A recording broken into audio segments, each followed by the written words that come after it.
Olá a todos, bom dia.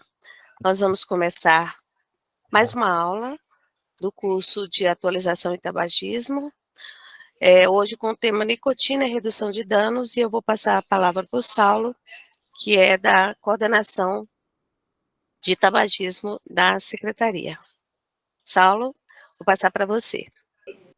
Tá bom, então. Então, pessoal, bom dia.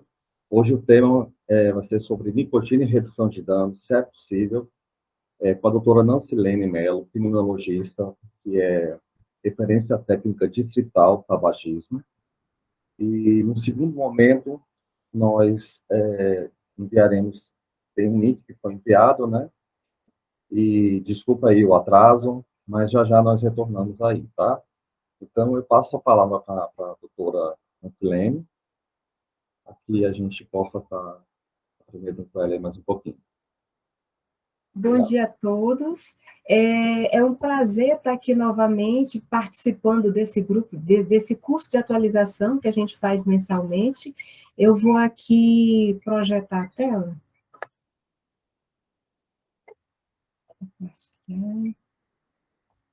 Está todo mundo vendo? Bom, então, o tema proposto hoje, para a gente fazer algumas reflexões, é sobre nicotina e redução de danos. Será que é possível a gente fazer redução de danos com a nicotina? Então, eu queria primeiro fazer algumas observações acerca do que é redução de danos. Porque quando me foi proposto esse tema, a gente ouve muito falar em redução de danos, mas, pelo menos eu, nunca tinha entrado a fundo no que seria realmente redução de danos. E eu fiquei, assim, impressionada como ele é um tema bastante amplo, bastante controverso, com várias variações de interpretação do que seria redução de danos, né? Então, existem vários conceitos. Os que mais convergem na fonte de pesquisa que eu fui é que seria um conjunto de políticas e programas e práticas cujo objetivo é reduzir danos associado ao uso de drogas psicoativas em pessoas que não podem ou não querem parar de consumir, ou que seria um paradigma que constitui um outro olhar sobre a questão das drogas, né? Instituindo novas tecnologias de intervenção com respeito a diferentes formas de ser e de estar no mundo. Ou ainda, ela foca na prevenção aos danos de uso, ao invés na prevenção do uso de drogas em si. Ou ainda, esse aqui ficou repetido, eu peço desculpas. Então, a redução de danos, ela tem várias vertentes, vários braços. Eu tentei colocar aqui nessa aula a intersecção sobre tudo que eu li acerca do assunto. Então, essa questão de redução de danos, ela iniciou, na verdade, na Holanda, lá na década de 70, porque naquela ocasião, as doenças sexualmente transmissíveis estavam em crescente, e eles associaram isso ao grande consumo de drogas que tinha na época, inclusive com muitos casos de mortes por overdose. Então, esse programa, naquela época, iniciou com trocas de seringas para que houvesse a diminuição de transmissão de doenças pelo compartilhamento das seringas que eles usavam para fazer a administração das drogas endovenosas. E eles montaram, na época, salas de uso assistido, onde nessas salas eles estavam lá para cuidar da pessoa que estava consumindo a droga, socorrer se houvesse alguma intercorrência, prover insumos para que ele conseguisse fazer o consumo dessa droga, e com isso eles tiveram como resultado realmente uma redução significativa do número de pessoas portadoras do HIV e também de outras doenças sexualmente transmissíveis. Já por aqui no Brasil, Esse conceito chegou já na década de 80, mais especificamente em 1989, na cidade de Santos, quando pela primeira vez a redução de danos surgiu como uma política pública, né? E eles, como na Holanda, iniciaram com a troca de seringas para os usuários de cocaína injetável.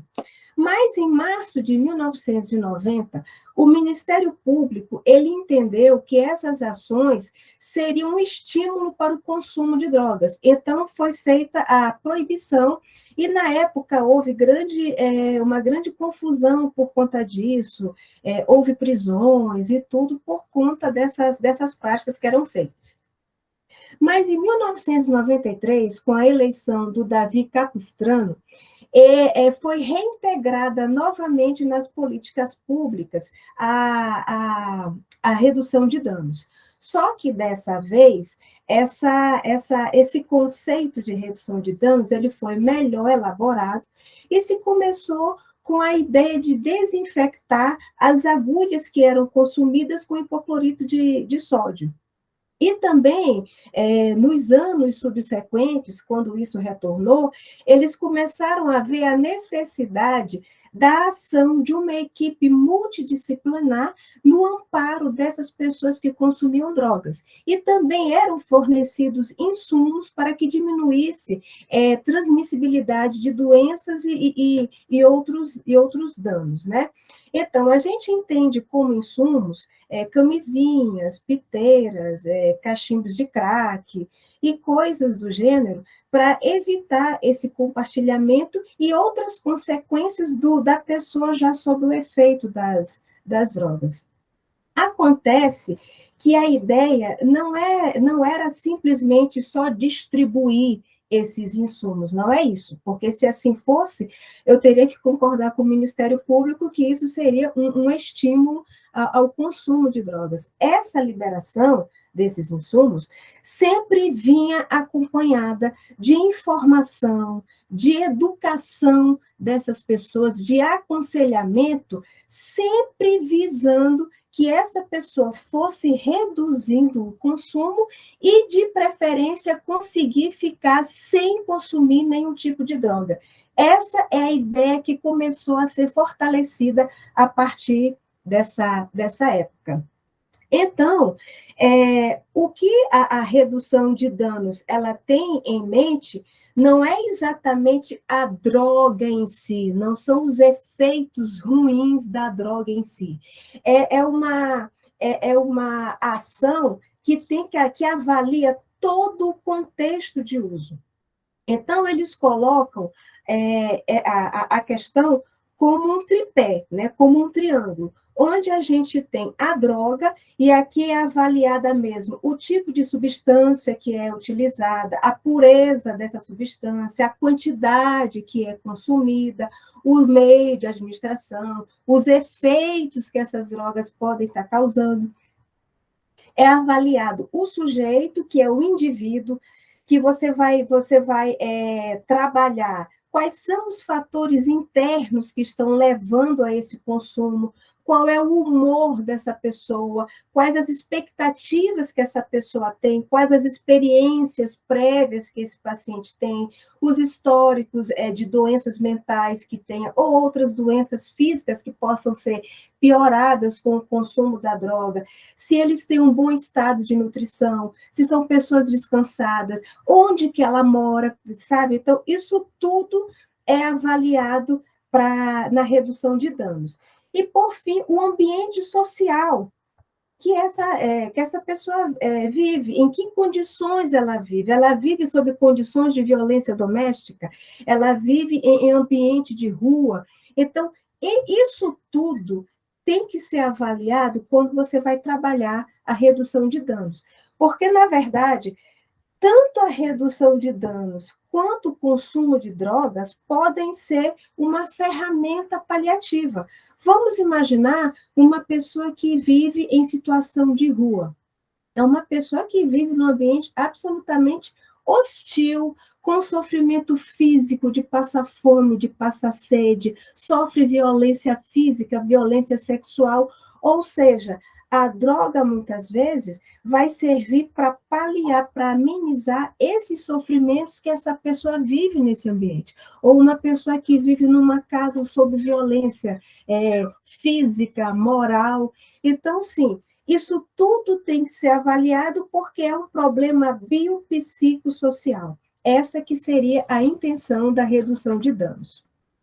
Mas o Ministério da Saúde também vê que a redução de danos seria você migrar, substituir uma droga mais danosa por uma droga menos agressiva para a pessoa, né?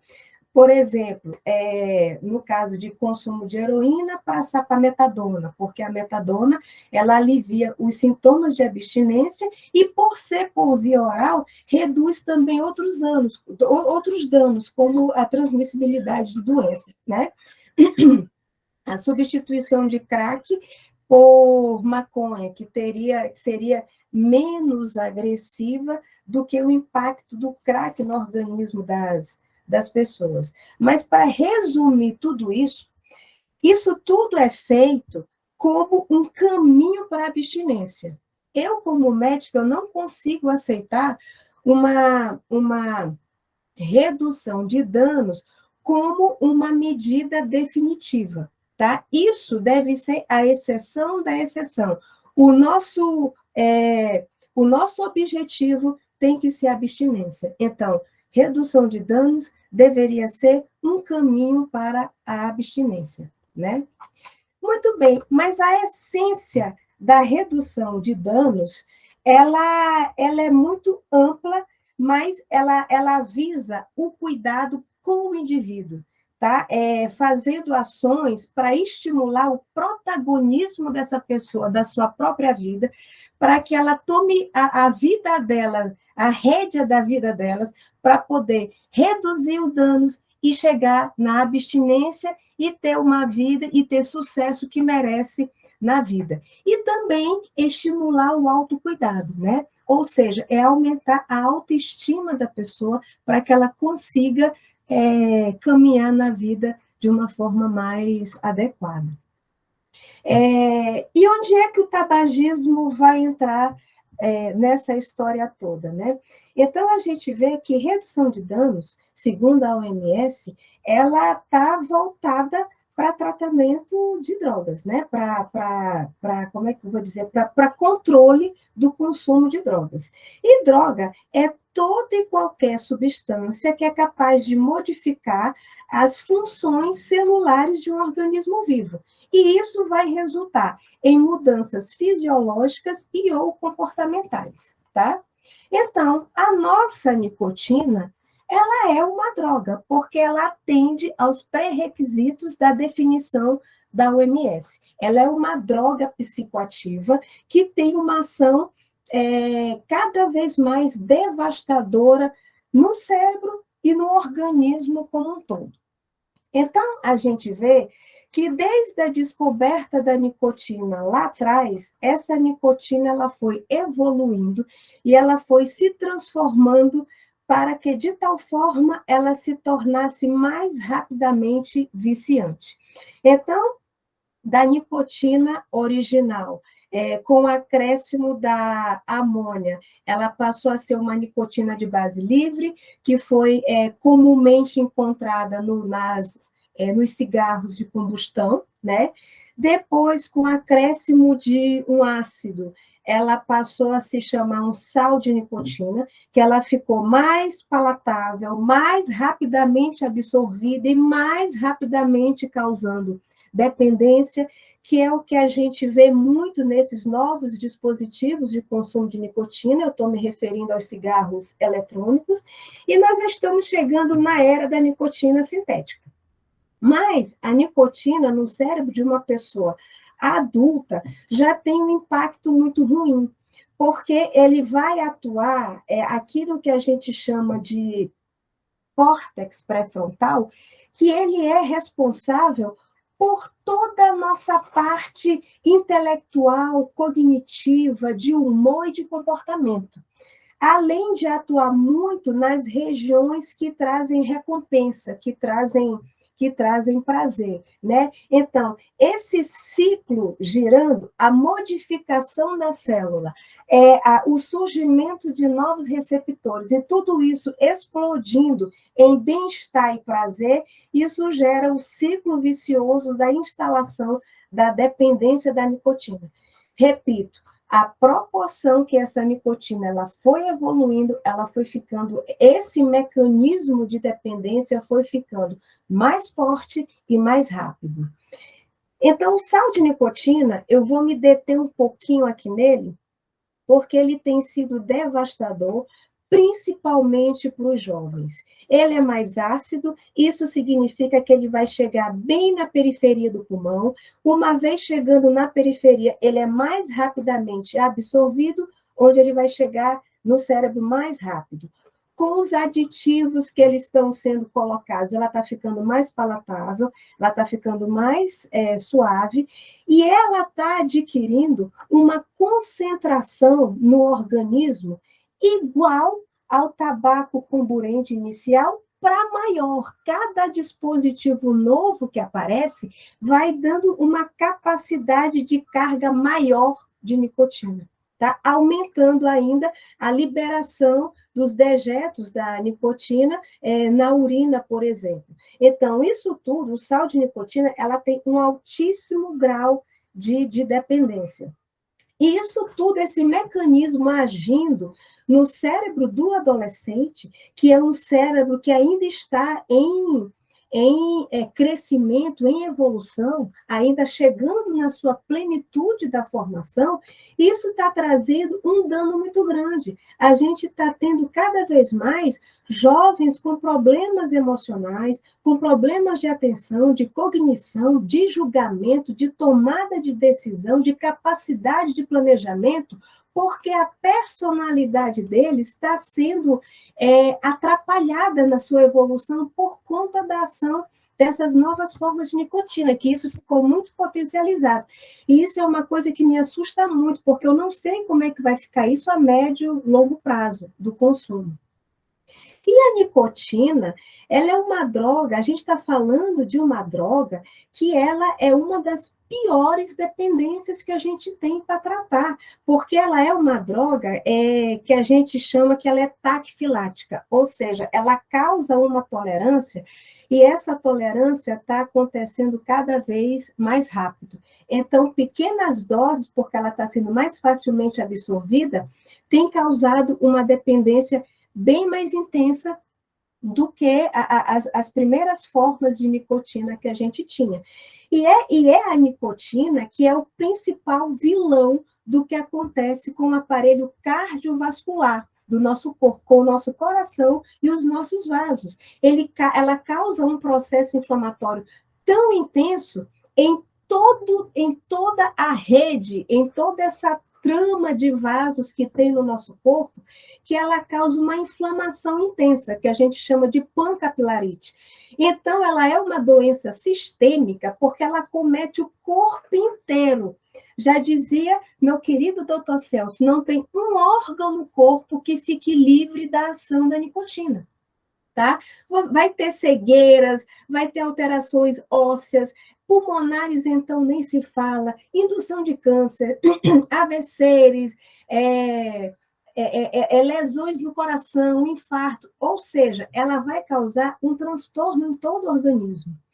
E juntando que ela também altera o metabolismo dos lipídios, ou seja, reduz o colesterol bom e aumenta a gordura circulante, isso quando junta com o processo inflamatório que está acontecendo no coração, vai aumentar o trabalho e o estresse do coração, que ele vai ter que se esforçar muito mais, aumentando a frequência do coração, aumentando a contratilidade do coração. Com isso, vai aumentar a necessidade de oxigênio do coração.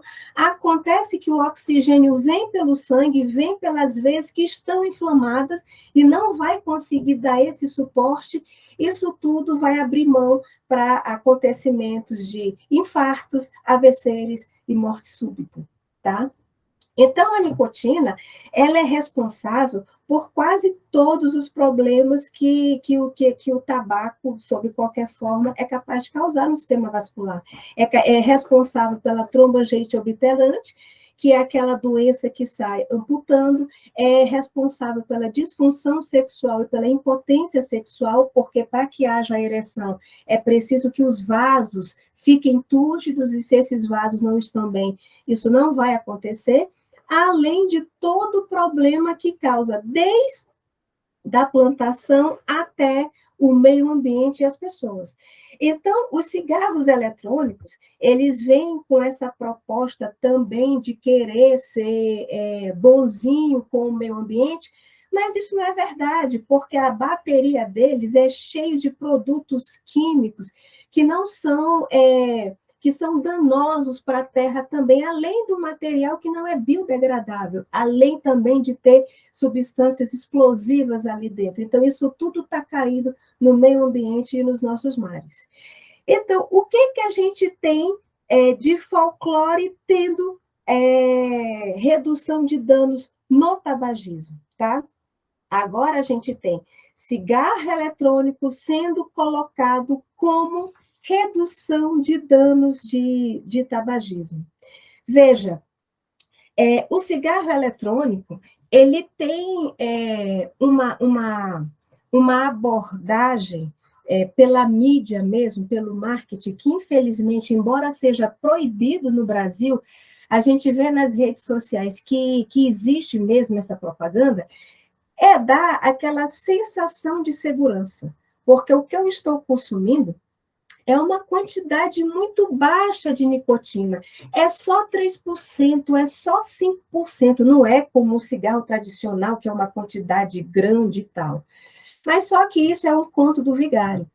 Porque se a gente pega uma carteira de cigarro light, que em média é 1 miligrama que tem, então a carteira teria 20 miligramas, certo? E se eu pego o de 2 miligramas, que seria dos cigarros mais fortes, seriam 40 miligramas.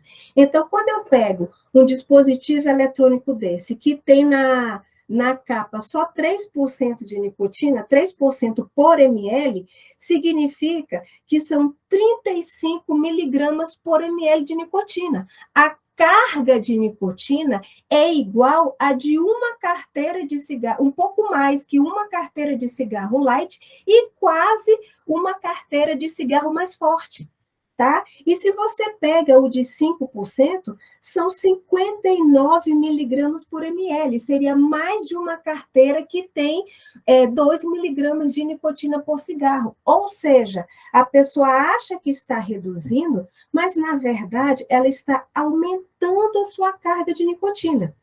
E eu reforço, a nicotina não é uma droga inócua. A nicotina, ela é uma droga taquifilática que traz um problema cardiovascular muito importante, que é isso que é responsável pela grande mortalidade que tem no mundo relacionado ao tabaco, é a nicotina. E depois vem o câncer, que seria o alcatrão dos cigarros comburentes. Ou seja, é falsa essa sensação de segurança de que o cigarro eletrônico, ele seria uma redução de danos, tá?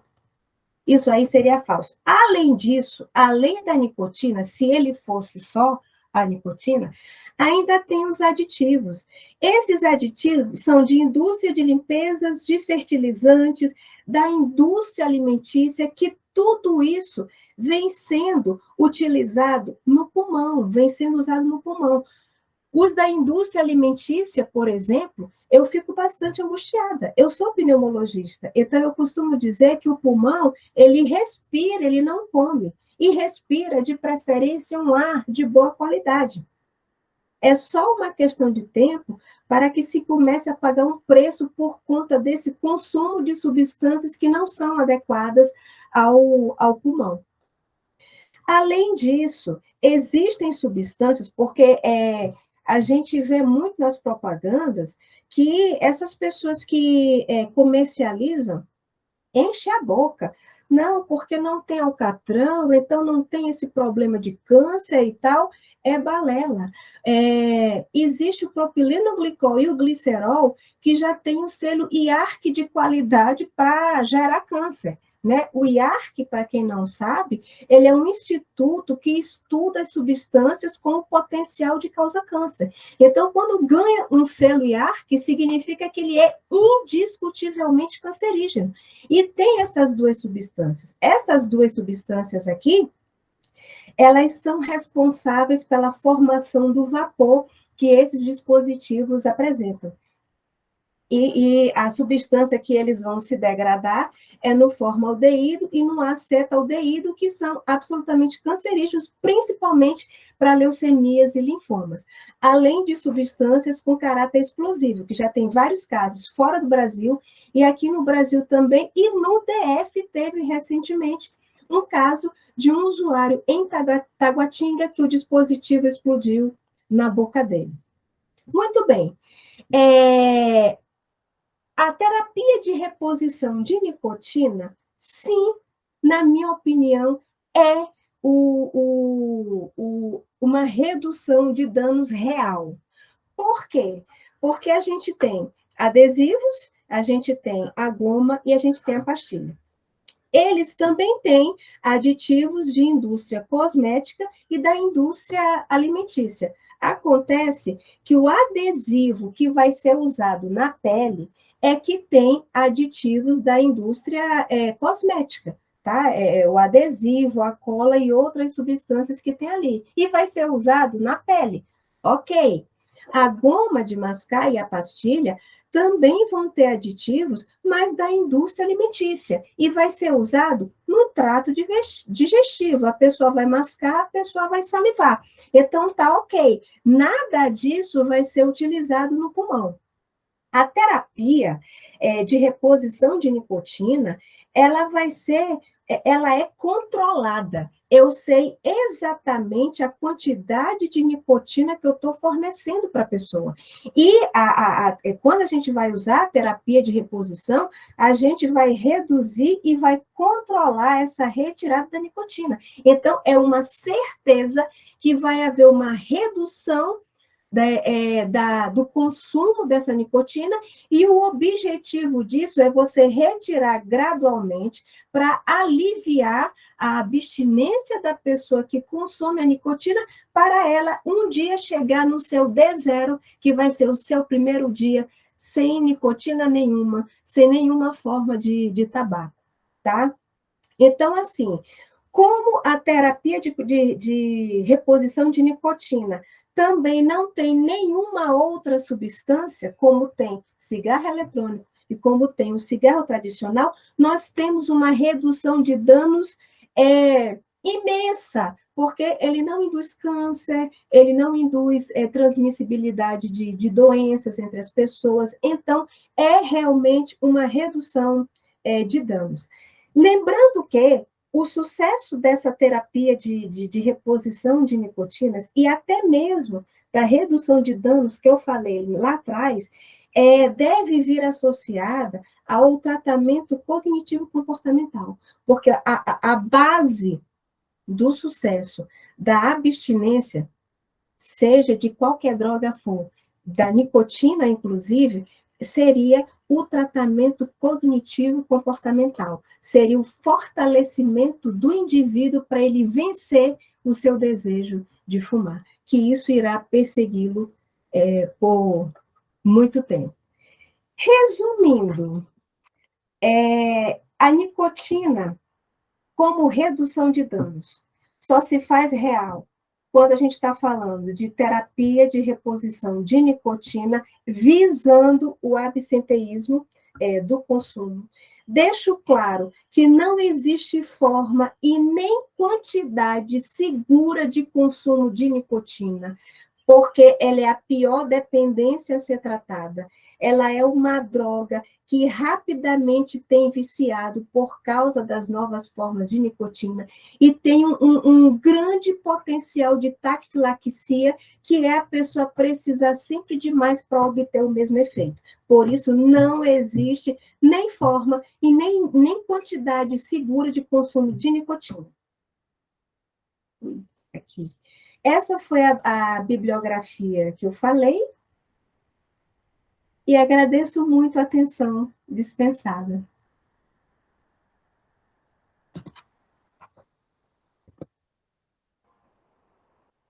Nós te agradecemos, assim, muito obrigado pela sua palestra. Deixa E até mais, pessoal. A gente passa agora para o segundo momento, tá? Para o link que a gente passou pelas redes.